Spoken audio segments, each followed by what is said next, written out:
Wassail, beautiful people. Thank you so much, everyone, for all the kindness and all the support. I'm here until tomorrow, and I have booked somewhere else for 5 days that cost a lot less money. But it's really important. This space that you gifted me with has become like just a spiritual spa time. All day yesterday I had plans to make videos, I did my laundry, and I was just exhausted. I think part of it is that I have to acknowledge that constantly moving is just wearing me out now. So I'm calling in a permanent home, and from your hearts, send a message to Spirit that I have a personal place that is my home, that I can call my home, so that I can move forwards with all the things that I see and witness in spirit. There's so many things that I need to share with you, particularly a lot of the wisdom and knowledge that I've been picking up for all my life, seeing the patterns, lining them up. There's something about the Mount St. Michael, which I will go to, that's to do with alignments of things, this energy of the crossing points of alignments as well, where there's, okay, so I'm hearing there are divine paths. It's very much Eeyore, that energy of the stitch in time. That crossing of the path is when we interact with something divine. That's interesting that that's coming through in that way. So there's a lot going on at the moment. This eclipse tunnel that's coming is the setup for the eclipse tunnel. Okay, so I've been telling you there's this prophecy in 2027, the 18th of July, the 26th of July, and the 2nd of August. But it has another energy, which is that it's a lunar eclipse. 2 weeks later, a solar eclipse, with that energy in between where Jupiter will shift and move into Virgo. And this is why this is so key, because it's opening the earth. It's opening the energy to release these soul fragments, these dragon fragments. They're telling me to call them hive mind fragments. Oh, I needed to get my book. I forgot to get my... I made loads of notes in the last couple of days, because I've been in so many different spaces and places and realms, and I haven't got it. Let me go and get it, because there's a title to this video that has a lot. It's escaped me now. So this is it's the Book of Russ.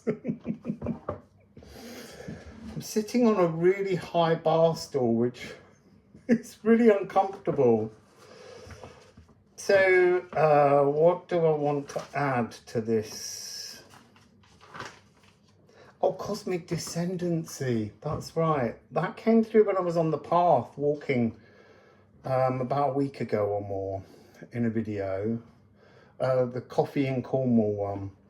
So Cosmic Descendancy, it wants me to express to us all this importance that our next Akashic contract is with Earth, is with, you see, partly Gaia, because we call Earth Gaia so often, but it's about bringing balance.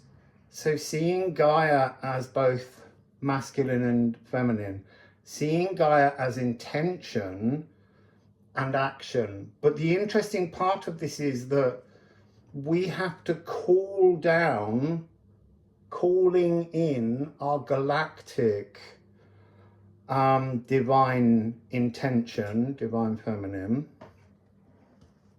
And we have to park that palace of intention in the 3D physical world. Then the actioning physical cellular divine masculine energy of the planet will put the skin around the cosmic intention. So this is the Galactic Descendancy, and it's to do with, as I say, it's the mother phallus. The consciousness from the cosmos has to penetrate the earth. It's not receptivity, it's command, it's demand.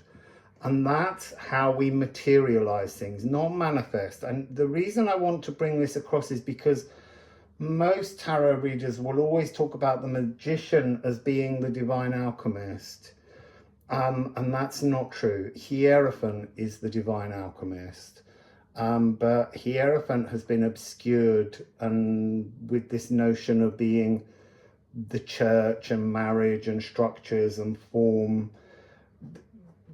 Everything has a raw, an emotional, and a divine content, depending on where we are in our journey and how we understand things. So there is a raw and an emotional and a divine feminine. And that comes in the reverse order usually, because it needs to come from divine intention. And when we bring it to the earth, often it's emotional or it's raw.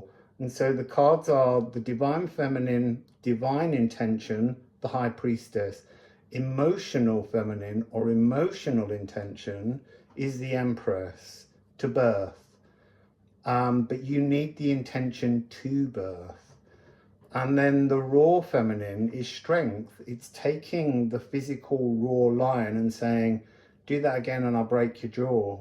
You know, I'll remove you. And that's that Kali Ma energy, the energy of destroying with love. It's very Eris, apple of discord. So in the other side of that coin, the physicality of it, the actioning of it, the magician is the raw, selfish, masculine actioning energy. It does it purely for its own ends, and that's not going to work anymore. That works during Earth epoch. So before the mutation on the 21st of the 12th 2020 into air, we were in Earth, and that was fine. You know, law of attraction for your own selfish ends, that will work. It won't work anymore. We're now in air epoch. Everything has changed.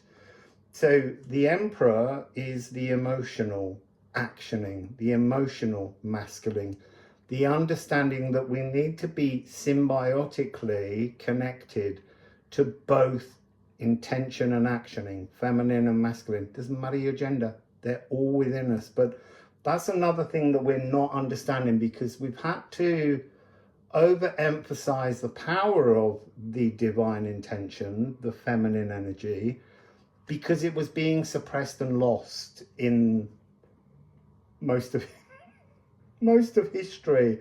But that 26,000 year cycle is changing, so it had to come, it had to grow. But now we have to build balance. We have to reach that triple point paragon where the pressure and the temperature is perfect for all three states, or six, because we need to balance both sides, can work in harmony. So that's that triple point paragon energy. The magician I need to talk about and just mention, where's the words that I put it down with?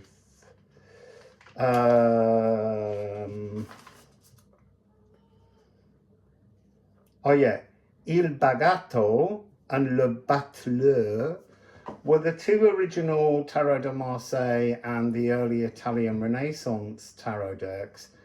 It was the street magician, it was the juggler, it was the sleight of hand, and that's not divine intention. If you can't bring something into materialization, it's because you're not working with the Hierophant, the divine masculine.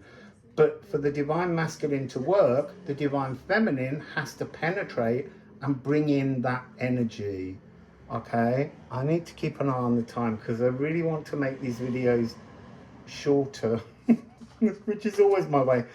So if you go back to Tutankhamun, who was Tutankhatum when he was birthed, and when he became pharaoh, he changed the name to no longer be about the sun, but to be about Amun, a completely different multiple god within the pantheon of ancient Egyptology. So in the Book of the Dead that was found in his tomb, there are two Ouroboros Uberos snakes, one that rotates around here, and that is divine intention, galactic descendancy, and that has to reach down to work with the snake that runs down between the lower chakras, which is the physical world. It's Jormungandr, it's Kundalini rising, but there's a Kundalini descending that has to happen first. That's why if you often in the past, particularly in earth energy, if you got your Kundalini rising moment, it could snap your consciousness because there was nothing to house and control this frequency, and it could be really overwhelming. When I had my Kundalini arising, I passed out, but because my galactic divine feminine intention had reached down, because I heard the peal of bells that opened those dimensional pathways, I passed over backwards and I struck my head on concrete, and I was unconscious, but my galactic consciousness was awake, and it commanded me to punch myself in the face and wake myself back up, which I did, and I laughed, but I never attempted to activate Kundalini rising again, because it must be softer. It must have the security of the galactic descendancy, and that's really what we need to understand here. These two snakes, one the lower heart, the physical world, one the higher heart, have to meet, and instead of each of them biting their own tails, they kiss and they merge and they become one giant frequency, a new heart energy. And that's what's coming to a lot of us. So one of the other things that has been coming through in the last few days is the importance in the collective that will be awakening now. Not, you know, like this. It will come in fluidity within the next 5 years. Some sooner than others, some in weeks, some in days, some now. It's all happening in different cycles as different people's philosophical understandings can deal with it.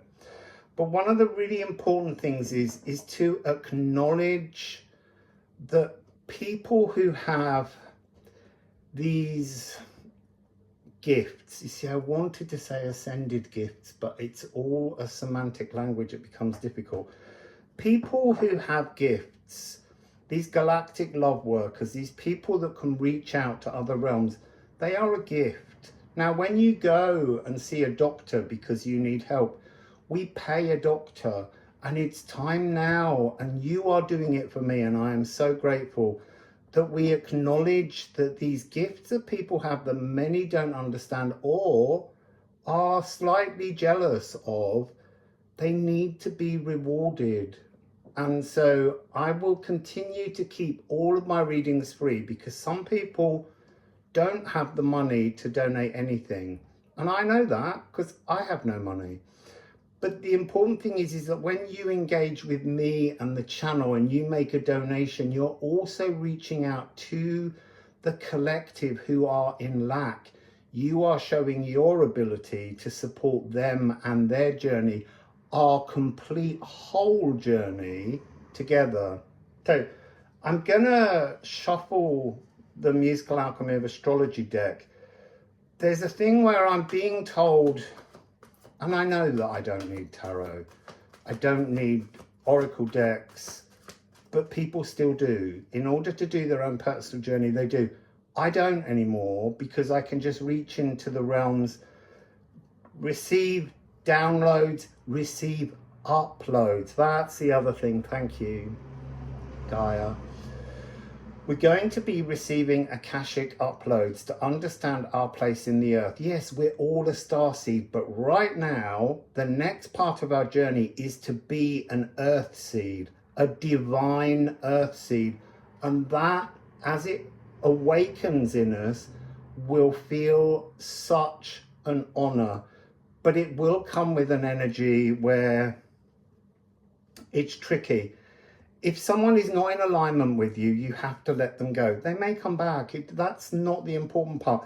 But we can no longer sit in a frequency of doubters, because their doubt, being empathic, we pull on their doubt, and then what do? We doubt ourselves. So I've recently had to shed so many people who can't support my heart's desires, my acknowledged truth. And so I have to refuse to have them around me. It's really interesting. Pallas Athena is on the bottom of the deck. Pallas Athena is the snake wrangler. This is the divine consciousness coming down. It's also spirit of place. Oh, and Eros. Sorry, they've sidetracked me. I will get back to that, but I have to finish this explanation now. 4440.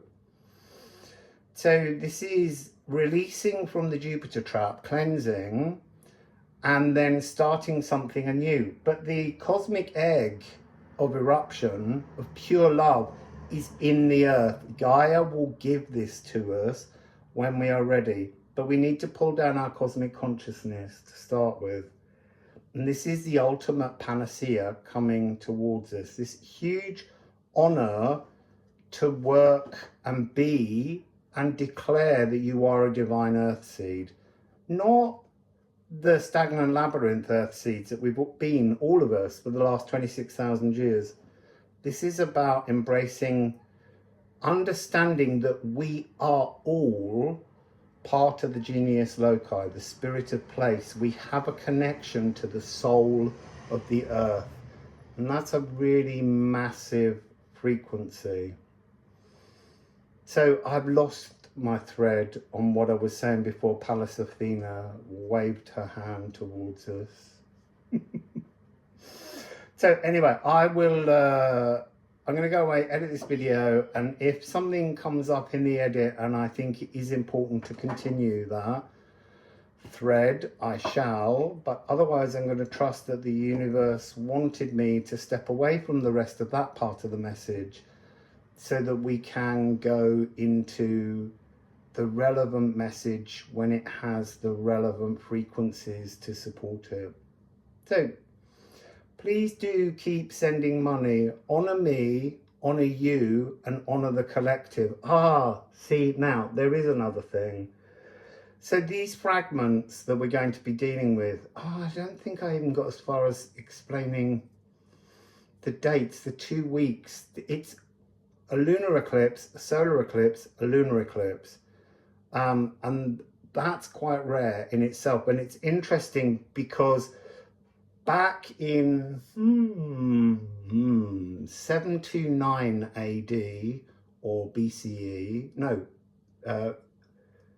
CE, Common Era, it was the last in the previous Saros series 110, and it was also followed by another lunar eclipse Saros cycle that took place very close. So that's being repeated. As one dies out, there is another one still taking over. And I have got a lot to say in my notes on the eclipses. But yeah, it's a really special moment. And these, I may have already said it, but I'm going to say it again because it's being pushed through so that we understand this. The soul fragments are hive mind fragments. They're bridges into other realities where we exist as hive mind collectives. And they go to many different layers and levels and dimensions, higher and higher up towards the Elven Ring, where we are all one. And that's an energy that I feel we can't quite comprehend, even though we are there, and it's in the Liffruma deck, in the Liffruma card, is because we've been missing these fragments that bridge us to these realities. They're what we're opening. People all over the world are going to be opening these portals to let these frequencies out. They are very much also, they are dragon fragments, and dragon in terms of the highest form of spirituality, because that's what dragon frequency is, that and the elven light in my language. Because it keeps it slightly cleaner. So these fragments will come forwards, and they will glisten, they will surf symphonic waveforms in the Akashic ocean between the moon and the sun, but also here in the water everywhere. The water in us, the water we consume, the moisture in the air that we breathe. This is going to become a very important energy that will reach out and help us to remember being in greater collective hive minds that need less rules, but also it's a reminder of equality of souls. So really, any reader that you tune into who says you're a very old soul, we're all the same age. We're just on different parts of the journey. And this is where we're going to start to reconnect in ways that we've lost and forgotten. And it's going to challenge the status quo that likes to have power and control over everyone else. It's kind of the death of serfdom, because we can say and call it a different thing, but it's still out there. We're all still being held to ransom by people who believe they're better. No one's better than anyone. We're all equal, but the physical world we've been living in has allowed that energy to boil over. And it's almost like there's nothing left in the pot anymore. And they're just throwing fear upon fear and anger upon anger, because they have to acknowledge the loss of the hymn book that they've been singing from. That's what is ending at the moment, and it's a really beautiful thing. I do and I don't know what comes next, and I mean I know, but I don't know the details. That's because we all create the story of the collective future, but it is changing. So please, I will say it again, because it's become something that I couldn't voice before, which is to ask for donations to reward my gifts that I offer freely. And it's an exchange, an energetic exchange. And if you engage in it, you are helping me, yourself, and others. So, Wassail, beautiful people, and thank you so much.